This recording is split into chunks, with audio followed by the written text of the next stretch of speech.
இந்த ஒரு வீடியோவில் வந்து நம்ம எந்த ஒரு சீரிஸ் பற்றி பார்க்க போகிறோம்னா டைனமைட் கிஸ் அப்படின்ற ஒரு கொரியன் ட்ராமா வந்து ரிலீஸ் ஆகிருக்கு. கிட்டத்தட்ட வந்து இது வந்து ஒரு 13-14 எபிசோடு வந்து ரிலீஸ் ஆக போகுது. டிசம்பர் வரையும் 2 days 5 days 7 days டிஃப்ரெண்ட்டில் வந்து ரிலீஸ் பண்ண போகிறாங்க. இன்றைக்கி ஃபஸ்ட் எபிசோடு வந்து ரிலீஸ் ஆகிருக்கு.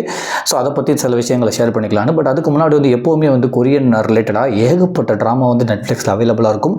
ஏன்னா அவங்க வந்து அந்த ரொமான்டிக் காமெடி அந்த ரொமான்டிக் அந்த ரிலேட்டடாக வந்து ஏகப்பட்ட சீரிஸ் வந்து பண்ணியிருப்பாங்க. ரொம்ப எல்லாமே வந்து ரொம்ப அழகாக இருக்கும்.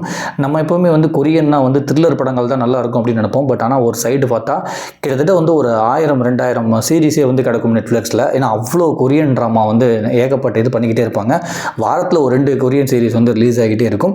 முக்கியமான காரணம் என்னென்னா வந்து அதுக்கு நிறைய ரசிகர்கள் வந்து இருக்காங்க. அதாவது வந்து தமிழ் டப்டே இல்லைனாலும் அதை பார்க்குறதுக்கு வந்து நிறைய ரசிகர்கள் இருக்காங்க. ஏன்னா அவங்க எடுக்கிற அந்த ரொமான்டிக் சீன்ஸ் வந்து ரொம்ப அழகாக இருக்கும். அந்த ஒரு எப்படி வந்து அந்த ஹீரோ ஹீரோயினை மீட் பண்ண வைக்கிறாங்க, அந்த லொக்கேஷன் எப்படி இருக்குது, அதுக்கு எப்படி சீன்ஸ் வந்து டெவலப் பண்ணுறாங்க, அதுவே வந்து ரொம்ப அழகாக இருக்கும்.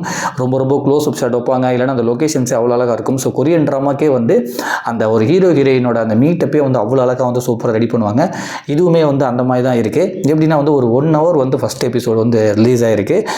நம்ம எப்போது பார்க்காத ஒரு கொரியன் சீரிஸ் மாதிரி இருக்கா அப்படின்னா வந்து கண்டிப்பாக இந்த மாதிரி ஏகப்பட்ட கொரியன் சீரிஸ் வந்து பார்த்துருப்போம். பட் இதில் என்ன புதுசாக இருக்குது அப்படின்னா வந்து ஹீரோயினுக்கு என்னென்னா வந்து அப்பா இல்லை, தன்னோட தங்கச்சிக்கு வந்து கல்யாணம் ஆக போகுது. பட் அவங்களுக்கு வந்து ஒரு நல்ல வேலை இருக்குது. பட் இவங்களுக்கு வந்து சரியாக ஒரு வேலையும் இல்லை. சிவில் சர்வீஸ் எக்ஸாமுக்கு வந்து ட்ரை பண்ணிகிட்டு இருக்காங்க. பட் அதுலேயுமே வந்து ஏகப்பட்ட காரணங்களால் வந்து அவங்களால வந்து இன்டர்வியூ வந்து சக்ஸஸ் பண்ண முடியல. ஸோ இப்படி இருக்க டைமத்தில் வந்து ஒரு கோர்ஸும் படிச்சுக்கிட்டு இருக்காங்க. பட் அதே நேரத்தில் வந்து பார்ட் டைமாகவும் வந்து ஒரு சூப்பர் மார்க்கெட்டில் வந்து ஒர்க் பண்ணிகிட்டு இருக்காங்க. ஸோ ஃபேமிலியில் வந்து அம்மா தங்கச்சி. பட் தங்கச்சிக்கு வந்து ஒரு சின்ன கம்பெனியில் வந்து வேலை இருக்குது. இது தங்கச்சிக்கு வந்து கல்யாணமே வந்து ஆக போகுது. பட் ஆனால் தங்கச்சி என்ன நினைக்கிறாங்கன்னா தன்னோட அக்காவுக்கு வந்து ஒரு சரியான வேலை இல்லை அப்படின்றக்கப்போ நம்ம கல்யாணம் பண்ணிக்க போகிறவர் வந்து கொஞ்சம் நல்ல வசதியான குடும்பத்தில் உள்ளவர், எப்படி வந்து அக்காவுக்கு வேலை இல்லை அப்படின்றத வந்து சொல்லக்கூடாது அப்படின்னு சொல்லிட்டு தன்னோட கல்யாணத்துக்கு கூட நீ வராது அப்படின்னு சொல்லி அக்காவுக்கு வந்து ஃப்ளைட் டிக்கெட் புக் பண்ணி நீ வந்து ட்ரிப்பு போயிட்டு அப்படின்னு சொல்கிற ஒரு தங்கச்சி. பட் இருந்தாலும் அம்மா வந்து அக்செப்ட் பண்ணிக்க மாட்டாங்க. இருந்தாலும் தங்கச்சி என்ன சொல்கிறேன், நான் எப்படி வந்து நீ அன்எம்ப்ளாய்மெண்ட்டாக இருக்குன்னு அவர்கிட்ட சொல்கிறது, அது நான் வந்து நமக்கு வந்து நம்ம குடும்பத்துக்கு வந்து கேவலம். ஏன்னா நானுமே ஒரு சின்ன வேலையில் இருக்கேன், அவருமே ஒரு நல்ல பெரிய வேலையில் இருக்காரு. அதனால் நான் என்ன சொல்லிட்டேன்னா நீ வந்து ஒரு பெரிய வேலையில் இருக்க, உன்னால் வந்து வர முடியாது அப்படின்ற மாதிரி சமாளிச்சிட்டேன். ஸோ நீ இந்த டேட்டில் வந்து எங்கேயாச்சும் ட்ரிப்பு போயிட்டு வா, அதுக்கான செலவை நான் ஏற்றுக்கிறேன்னு சொல்லிட்டு அதை கொடுத்துட்றாங்க. பட் என்ன தான் வந்து அப்போதைக்கு சந்தோஷமாக அந்த சுச்சுவேஷனை ஹேண்டில் பண்ணாலும் தனியாக ரொம்ப ஃபீல் பண்ணுறாங்க. ஸோ தன்னோட தங்கச்சியே வந்து இந்த மாதிரி பண்ணுறாங்களே அப்படின்னு, தனக்கு ஒரு சரியான ஒரு வேலை கிடைக்கலையே, நம்ம எவ்வளோ இன்டர்வியூஸ் அட்டன் பண்ணியிருப்போம், தனக்கு சரியான ஒரு வேலை இல்லையே, சரியான ஒரு பாய் ஃப்ரெண்ட் இல்லையே, சரியா இல்லையே, நமக்கு அப்பாவுமே இல்லையே சொல்லிட்டு ரொம்ப ஃபீல் பண்ணிட்டு இருக்காங்க. ஸோ இந்த டைட்டில் என்ன பண்ணியிருக்கு, இந்த மாதிரி ஒரு சுச்சுவேஷன் என்ன பண்ணுறாங்கன்னா வேறு ஆப்ஷனே இல்லை. ஸோ அந்த டிக்கெட்டை வாங்கிட்டு நம்ம போயிடலாம் ஃபாரினுக்கு. ஸோ ஒரு ட்ரிப்பு மாதிரி சொல்லியிருக்காங்கன்னு சொல்லி ட்ரிப்பு வந்து போகிறாங்க. இன்னொரு முக்கியமான விஷயம், பட் இந்த ஒரு சீரீஸ் வந்து ப்ரொடக்ஷன் காஸ்ட்டே வந்து 17 பில்லியன் போட்டிருக்காங்க. 1 பில்லியன்னாலே வந்து நான் நெட்டில் போட்டு பார்த்தப்போ கிட்டத்தட்ட 100 கோடி காமிக்குது. அப்போ 17 பில்லியன்னா 1700 கோடி இந்த சீரீஸில் வந்து பண்ண போகிறாங்களா அப்படின்றது தான் அது இருக்குது. மேபி போக அதோட ப்ரொடக்ஷன் காஸ்ட் நமக்கு தெரியும் போல. ஏன்னா ஒரே ஒரு எபிசோடு தான் வந்திருக்கு. ஸோ இந்த மாதிரி தான் வந்து ஹீரோயின் இன்ட்ரோடக்ஷன் கொடுக்குறாங்க. அவங்க வந்து ட்ரிப்புக்கு போகிறாங்க. அதே நேரத்தில் வந்து ஹீரோ பில்டப் வந்து எப்படி உருவாகுது அப்படின்னா வந்து ஒரு ஹீரோ வந்து இன்வெஸ்டர் எல்லாத்தையுமே வந்து ஒரு கலெக்டிவாக எடுத்து அவங்களுக்கான ப்ராஜெக்டை முடிச்சு கொடுக்குற ஒரு புரோக்கர் மாதிரி. அதாவது இவர் எடுத்த ப்ராஜெக்ட் எல்லாமே வந்து சக்ஸஸ்ஃபுல்லாக முடியும், அதுக்கு நிறைய இன்வெஸ்டர் வந்து ரெடியாக இருப்பாங்க. ஸோ அந்த மாதிரி அவரோட பில்டப்பே வந்து வேற லெவலில் வந்து ஓப்பன் பண்ணுறாங்க. அதாவது வந்து இங்கிலீஷில் ஒருத்தர் பேசுவார், நான் வந்து உனக்கு இவ்வளோ அமௌண்ட் தரேன், ஸோ நீ வந்து என்னோட கம்பெனி ஒரு ப்ராஜெக்டை பண்ணுன்றாங்க. இன்னொருத்தர் இங்கே வந்து கொரியா லாங்குவேஜில் பேசுகிறேன், நான் உனக்கு இவ்வளோ அமௌண்ட் தரேன், நீ எங்கள் சைடில் வந்து ப்ராஜெக்ட் பண்ணுங்க. அரபி வந்து பேசுகிறாரு, இவங்க தர்றதெல்லாம் வச்சு பார்க்கும்போது நான் வந்து 10 times உனக்கு வந்து அமௌண்ட் தரேன், நான் இன்வெஸ்ட் பண்ண ரெடியாக இருக்கேன், எனக்கு இந்த ப்ராஜெக்டை முடிச்சு கொடு. ஏன்னா நீ ஸ்டார்ட் பண்ண ப்ராஜெக்ட் எல்லாமே பெரிய அளவில் சக்ஸஸ் ஆயிருக்குன்னு சொல்லி எனக்கு தெரியும்.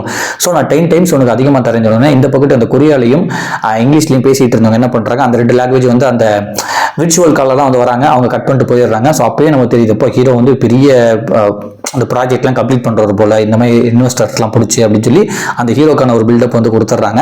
பட் அதே நேரத்தில் வந்து அந்த அரபி வந்து 10 times அதிகமாக நான் ப்ராஃபிட் தரேன் அவங்க 2 பேர் வச்ச ஒரு அமௌண்ட்டோட. பட் எனக்கு என்னென்னா வந்து நீ ஆரம்பிக்கிற ப்ராஜெக்ட்டில் எனக்கு ஒரு பர்சன் தேவை, அவரை வந்து உன்னோட ப்ராஜெக்ட்டில் இன்க்ளூட் பண்ணிக்கோ. ஏன்னா அவர் வந்து ஐடியில் வந்து டெவலப்பராக நல்லா ஒர்க் பண்ணுறவர், அவரை பற்றி நான் கேள்விப்பட்டிருக்கேன்.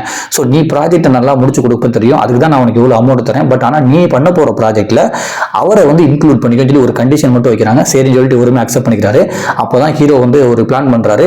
அந்த அரபி சொன்ன வந்து நம்ம அரபினா வந்து நான் சொல்கிறது அந்த அரபிக் சைடில் உள்ள ஓனர், ஓகேங்களா. ஸோ அவர் சொன்ன பர்சன் வந்து இப்போ எங்கே இருக்காரு, என்ன பண்ணுறாருன்னு சொல்லி தன்னோட டீமோடு செக் பண்ணுறாரு. அந்த டீமில் உள்ளவங்க என்ன சொல்கிறாங்க அப்படின்னா வந்து அவர் வந்து இப்போ வந்து ஒரு டூருக்கு வந்து போயிருக்காரு. ஸோ அவரோட ஸ்கூலு, காலேஜ், டீச்சர்ஸ், ஃப்ரெண்ட்ஸ் எல்லா லிஸ்ட்டையும் எனக்கு எடுத்து அமுச்சு விடு. அவர் எந்த ரூமில் வந்து அந்த ட்ரிப்பில் போய் தங்குறாரோ அந்த ரூமில் வந்து எனக்கும் போடு. நான் அவர் கூட எப்படியாச்சும் மிங்கிள் ஆகி அவரை நம்ம ப்ராஜெக்ட்குள்ளே எடுத்துடுறேன் அப்படின்னு சொல்லிட்டு ஒரு பிளான் பண்ணி இவர் இங்கேருந்து ட்ரிப்பு போகிறாரு. இந்த பக்கத்து ஹீரோயின் என்ன பண்ணுறாங்கன்னா வந்து அவங்களுமே தன்னோட தங்கச்சி கல்யாணம் நடக்கட்டும், நம்மளை தான் போக சொல்லிட்டாங்களே, நமக்கு தான் வந்து பாய் ஃப்ரெண்ட் இல்லை, அப்பா இல்லை, சரியான வேலை இல்லைன்னு சொல்லிட்டு அவங்களுமே கிளம்பி ட்ரிப்பு போகிறாங்க. பட் ஆனால் அவங்கள்ட்ட வந்து பெருசாக வந்து அமௌண்ட்டே இல்லை. இவங்க 2 பேர் இந்த பக்கம் இவங்க தனியாக ரொம்ப ரொம்ப சோகமாக அழைஞ்சிக்கிட்டே இருக்காங்க ஹீரோயின். ஏன்னா இவங்கள்ட்ட வந்து பெரிய வருஷம் அமௌண்ட் இல்லை, நிறைய விஷயங்கள் மைண்டில் ஓடிக்கிட்டே இருக்குது, நமக்கு சரியான வேலை இல்லை, எதுவுமே இல்லையேன்னு எந்த பொருளை பார்த்தாலுமே அதோட அமௌண்ட் பார்க்குறாங்க, ரொம்ப ரொம்ப அதிகமாக இருக்குது. பட் ரொம்ப நல்ல மனசு உள்ளவங்க அந்த மாதிரி தான் வந்து காட்டிகிட்டு இருப்பாங்க. ஸோ அந்த சீரீஸில் இருந்தாலும் அவங்க எந்த பொருளை எடுத்தாலுமே வந்து ஃபஸ்ட்டு விலையை பார்ப்பாங்க. ஆரஞ்சு பழம்லாம் வந்து விலையை பார்த்தோன்னா ரொம்ப அதிகமாக இருக்கும், ஹோட்டல் போவாங்க ரொம்ப அதிகமாக விலை இருக்கும்.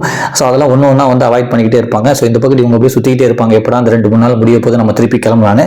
இந்த பக்கத்து இவர் என்ன பண்ணியிருப்பாருன்னா ஹீரோ வந்து அந்த ப்ராஜெக்ட் ஒரு ஆளை இன்க்ளூட் பண்ணல, அவரை தேடி இங்கேயும் வந்திருப்பாரு. அவர் எடுத்த ஒரு ஹோட்டல்லே வந்து ரூமை புக் பண்ணியிருப்பாங்க. ஸோ இந்த 3 பக்கத்து வந்து ஹீரோயின் வந்து ஒரு ஹோட்டலில் தங்குவாங்க, அதே ஹோட்டலில் வந்து இவர் ஹீரோவுமே வந்து புக் பண்ணியிருப்பாங்க. அதே நேரத்தில் வந்து இவர் பிளான் பண்ணி ஒருத்தர் இன்க்ளூட் பண்ணலான்னு வந்தார்ல, அந்த பர்சனுமே அதே ஹோட்டலில் தான் வந்திருப்பாரு. ஸோ இந்த 3 பேர் வந்து எப்படி சந்திச்சுக்கிறாங்க, என்னென்னலாம் நடக்குது அப்படின்றத வந்து அந்த முதல் எபிசோட் ஃபுல்லாக காட்டுறாங்க. இதில் என்ன விஷயம்னா வந்து இந்த 2 ஹீரோயின் மீட் பண்ணுற சீனே வந்து ரொம்ப ரொம்ப அழகாக இருக்கும். எப்படின்னா ஹீரோ வந்து ரொம்ப ஒரு பாசிட்டிவாக வந்து ஏதோ ஒன்று பேசிகிட்டு இருப்பாரு. ஹீரோயின் என்ன நினைப்பாங்கன்னா வந்து அவர் தற்கொலை பண்ணிக்க போகிறார் போல அப்படின்னு சொல்லிட்டு போய் காப்பாற்றி அதில் ஒரு செம்மையாக மொக்கம் வாங்குவாங்க. ஸோ அந்த 2 ஹீரோயின் மீட் பண்ணுற சீனே வந்து ரொம்ப ரொம்ப அழகாக வச்சுருப்பாங்க. அதே மாதிரி வந்து ஹீரோயின் வந்து ரொம்ப அழகான விலையுறந்த ட்ரெஸ் எல்லாம் போட்டுட்டு வர்றப்போ ஒரு ஸ்லோ மோஷன் ஷாட் வச்சுருப்பாங்க, அதுவுமே வந்து ரொம்ப ரொம்ப அழகாக இருக்கும். ஸோ ஹீரோயினை மீட் பண்ணுற அந்த சீன் வந்து ரொம்ப ரொம்ப காமெடியாக இருந்தாலும் அழகாக இருக்கும். அதுக்கு இந்த 3 பேருமே வந்து மீட் பண்ணிக்கிறாங்க, ஹீரோயின், ஹீரோ வந்து ஒருத்தர் வந்து பார்க்க வந்திருக்காருல, அவங்க இந்த 3 பேரும் மீட் பண்ணியிருப்பாங்க. அப்போதான் வந்து தெரியுது இவங்க இந்த ஹீரோ மீட் பண்ண வந்த அந்த பர்சன் வந்து ஹீரோயினோட எக்ஸு. ஸோ அவங்க முன்னாடி இவங்களுமே வந்து ஒரு நமக்கு வந்து பாய் ஃப்ரெண்ட் இருக்கான்னு சொல்லி காட்டிக்கணும்னு சொல்லிட்டு இவர் என்ன பண்ணுறாங்க, ஹீரோ வந்து அது வரையும் அவங்கள 2 பேருமே தெரியாது, எதார்த்தமாக தான் மீட் பண்ணிக்கிறாங்க. இவர் தான் என்னோட பாய் ஃப்ரெண்டு அப்படின்னு சொல்லி ஆக்ட் பண்ண ஆரம்பிக்கிறாங்க. ஸோ அது ஆக்ட் பண்ணது வந்து அடுத்த லெவலுக்கு எப்படி போகுது, இவர் வந்து ப்ராஜெக்ட்டுக்கு வந்து அவர் இன்க்ளூட் பண்ணாரா, ஸோ இவங்க 3 பேரும் அந்த எப்படி வந்து சேர்ந்து எவ்வளோ ஜாலியாக என்ஜாய் பண்ணாங்க அந்த ட்ரிப்பை, இவங்க 2 பேத்துக்குள்ள வந்து எப்படி வந்து ஒரு கனெக்ஷன் உருவாச்சு, ஸோ இந்த நடிப்பு வந்து உண்மையிலே வந்து ஒரு கரெக்டான ஒரு லவ்வுக்கு போச்சு அப்படின்னு சொல்லி நிறைய கேள்விகளுக்கு வந்து அப்படி அப்படியே கொஞ்சம் கொஞ்சமாக போய் முடிக்கிறாங்க. ஸோ முதல் எபிசோட் முடிக்கும் போது வந்து ரொம்ப ரொம்ப க்ளோஸ்டாக 2 பேரும் வந்து அந்த டைட்டிலில் வர அந்த டைனமிக் கிஸ்ன்னு சொல்லுவாங்கள்ல, அந்த மாதிரி ஒரு இடத்துல வந்து இந்த எபிசோடு வந்து முடிக்கிறாங்க. ரொம்ப ரொம்ப அழகாக இருந்துச்சு. அந்த ஒரு லொக்கேஷன்ஸும் சரி, இந்த ஹீரோயினை வந்து மீட் பண்ண வச்ச அந்த ஒரு சீன்ஸும் சரி ரொம்ப ரொம்ப அழகாக இருந்துச்சு. அந்த ஹீரோக்கு கொடுத்த பில்டப்புமே வந்து நல்லா இருந்துச்சு. அதே மாதிரி வந்து இவங்க 2 ஹீரோயின் மீட் பண்ணி ஆக்ட் பண்ணிட்டு இருக்கப்போ அந்த ஆப்போசிட்டில் வந்து ஒருத்தர் இருப்பார்ல, இவங்க வந்து இவரோட கம்பெனிக்கு வந்து அவரை கூட்டிகிட்டு வரணும்னு சொல்லி போயிருப்பார்ல, அவரோட எக்ஸ்பிரஷனுமே வந்து ரொம்ப ரொம்ப நல்லா இருக்கும். அவர் வந்து அடிக்கடி சொல்லுவார், உங்கள் 2 பேரை பார்த்தா லவ்வர் மையே தெரியல, நீங்கள் கண்டிப்பாக ஆக்ட் பண்ணுறீங்க தெரியுது அப்படின்னு சொல்லி அந்த மாதிரி சொல்கிற இடம்லாம் வந்து ரொம்ப ரொம்ப நல்லா இருக்கும். ஸோ இந்த 3 பேரும் ஹீரோயின், அந்த ஹீரோ வந்து ஒருத்தர் இன்க்ளூட் பண்ணலாம்னு வந்தார்ல தன்னோட, ஸோ அந்த அரபி சொன்னார் அப்படின்னு சொல்லி இன்க்ளூட் பண்ணலாம்னு வந்தார்ல, ஸோ அவரோட குடும்பம். ஸோ இந்த மாதிரி 3 பேர் வந்து அந்த இடத்துல எப்படி மீட் பண்ணாங்க, என்னென்ன சுச்சுவேஷன்லாம் நடந்துச்சு, அதுக்கு எப்படி இவங்கெல்லாம் ப்ரிப்பேர் ஆனாங்க, இவங்க 2 பேர் ஆக்ட் பண்ணிட்டு இருந்தவங்க வந்து உண்மையிலே வந்து லவ் பண்ண ஆரம்பிச்சாங்களா அப்படின்றத வந்து அழகாக முதல் எபிசோட் வந்து சொல்லிட்டு இருக்காங்க. ரொம்ப ரொம்ப எப்போவுமே வந்து நம்ம கொரியன் ட்ராமா பார்க்குறமே கொஞ்சம் நல்லா க்யூட்டாகவும் இருந்துச்சு. நிறைய சீன் வந்து ரொம்ப ரொம்ப பார்த்த மாதிரி தான் இருந்துச்சு. பட் இருந்தாலும் வந்து நிறைய சீன்ஸ் வந்து கொஞ்சம் கொஞ்சம் அந்த ஹீரோயினோட சின்ன சின்ன எக்ஸ்பிரஷனாக இருக்கட்டும், அவங்களுக்குன்னு வச்ச அந்த காமெடி சின்ன சின்ன சீன்ஸாக இருக்கட்டும், அவங்களுக்குன்னு வச்ச சில எமோஷன் சீன்ஸாக இருக்கட்டும், அதுக்கப்புறம் வந்து அவங்க ஹெல்ப் பண்ணி அந்த மாதிரி அழகான சீன்ஸாக இருக்கட்டும், ரொம்ப ரொம்ப நல்லா இருக்குது. அதேமாதிரி ஸ்டார்டிங்கில் என்ன பண்ணுவாங்கன்னா வந்து ஒரு ஆரஞ்சு பழம் இருக்கும், அதை பார்க்குறப்ப வந்து ரொம்ப ரொம்ப ரேட் அதிகமாக இருக்கும். அவங்க ட்ரிப்பு போன இடத்துல அதை வந்து அவங்க வாங்க வேணாம்னு சொல்லிட்டு ரேட்டை மட்டும் பார்த்துட்டு போயிடுவாங்க. அதுக்கப்புறம் பார்த்தா ஒருத்தவங்க ரோட்டில் வந்துட்டு இருக்கும்போது அந்த ஆரஞ்சு பழம்லாம் வாங்கிட்டு வந்திருப்பாங்க, ஒரு ப்ரெக்னென்ட் லேடி. அவங்க அந்த பரபரப்பில் வந்து ரோட்டில் எல்லா ஆரஞ்சு பழமும் கீழே விழுத்துரும். இவங்க என்ன பண்ணுவாங்கன்னா ஹீரோயின் வந்து அந்த கார் எல்லாத்தையுமே ரோட்டில் உள்ளவங்க ஸ்டாப் பண்ணிட்டு அந்த ஆரஞ்சு பழத்தை எடுத்து ஹெல்ப் பண்ணி அவங்களுக்கு கொடுப்பாங்க. லாஸ்ட்டில் பார்த்து அவங்க என்ன பண்ணுவாங்க, போகிறப்போ வந்து 2 ஆரஞ்சு பழம் வந்து கிஃப்டாக கொடுத்துட்டு போவாங்க. அந்த சீன் ரொம்ப ரொம்ப நல்லா இருந்துச்சு. சில விஷயம் நமக்கு வந்து சேரும் அப்படின்னா வந்து கண்டிப்பாக சேரும் அப்படின்றத பார்க்குறதுலாம் வந்து எனக்கு அந்த சீன் வந்து ரொம்ப ரொம்ப நல்லா இருந்துச்சு. ஏன்னா இவங்க அதே ஆரஞ்சு பழத்தை தான் வந்து ரொம்ப அதிகமாக இருக்கே, நம்மளால் அஃபோர்ட் பண்ண முடியலையேன்னு சொல்லிட்டு போனது அவங்க பண்ண ஒரு நல்ல காரியத்தினால வந்து அதே ஆரஞ்சு பழம் வந்து அவங்க கையில் வந்து சேருது. அந்த சீனுமே பார்க்க க்யூட்டாக இருந்துச்சு. இந்த மாதிரி நிறைய க்யூட்டான சீன்ஸும் இருக்குது. நிறைய நம்ம பார்த்த சீன்ஸுமே வந்து ரிப்பீட்டான சீன்ஸுமே இதில் இருக்குது. முதல் எபிசோட் இப்போ தான் இருக்குது. மேபி அடுத்தடுத்த எபிசோடில் போகிறப்ப இன்னும் கொஞ்சம் சுவாரஸ்யமாக இருக்கும்னு நினைக்கிறேன். பட் ஆனால் எந்த இடத்துலையுமே வந்து போர் அடிக்காமல் அழகாக வந்து 1 hour போச்சு. இது வந்து தமிழ் டப்டு இல்லை, பட் இருந்தாலும் பார்க்குறதுக்கும் நல்லா இருந்துச்சு. இது வந்து தமிழில் இருந்தால் தான் புரிஞ்சுக்க முடியும் அப்படிலாம் இல்லை, நார்மலான ஒரு ஸ்டோரியாக தான் இருக்குது. ஸோ நீங்களுமே வாய்ப்பு இருந்தால் நெட்ஃப்ளிக்ஸில் பாருங்கள். நன்றி.